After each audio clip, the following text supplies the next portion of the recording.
तर hi guys, शुभ प्रभात. तर सकाळ झाली तर मी चहा ठेवला. चहामध्ये साखर टाकली, चायपत्ती ॲड केली, वेलचीवाली, आणि मी आलं पण किसून टाकलं. त्यानंतर इकडे मी दूध तापायला ठेवलं. तर माझा कुकर हा रेडी. तर कुकरमध्ये मी बिर्याणी लावली होती, याचा व्हिडिओ शूट करायचे मी विसरले. तर इकडे माझा चहा उकळेपर्यंत मी यांचा टिफिन भरायला घेतला. टिफिनमध्ये कांदाही चिरून टाकला. कांद्यामुळे बिर्याणी खायला मजा येते. त्यानंतर मी ते टोमॅटो कांदा चिरून घेतला होता. कढई गरम करायला ठेवली. कढईमध्ये तेल ॲड केलं. तर कांदा परतून घेतला आणि कांदा मस्त गुलाबी होईपर्यंत टोमॅटो ॲड केले. इथे मिसळचा मसाला घेतला, कारण की मी आज मिसळ बनवणार होते. सगळे मसाले ॲड केले.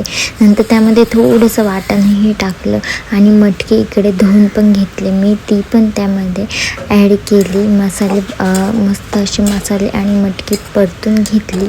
त्यामध्ये मी मीठ ॲड करून इथे चिंच गुळाचं पाणी टाकलं आणि मटकी मस्त अशी उकळीला येऊन दिली. नंतर त्यात पाणी ॲड करून शिजवायचं. इथे मी खारी आणि चहा माझ्यासाठी खायला घेतला. त्यानंतर हा पडलेला माझा भांड्यांचा आवरून झाल्यावर हा कुक्का तोपर्यंत उठलाच होता, खूप रडत होता. त्यामुळे मी त्याला पाण्यात टाकलं थोडं शांत होण्यासाठी. तो शांत होईपर्यंत मी तिथे त्याला तो शांत झाल्यावर मी त्याला खाली काढून इथे त्याच्यासोबत खेळत होते, त्याला उचलून घेत होते. त्याच्यासोबत हा DJ जो आहे तो त्याला खूप आवडतो, त्यामुळे त्याच्यावर बसून त्याच्याशी नादवत होते त्याला.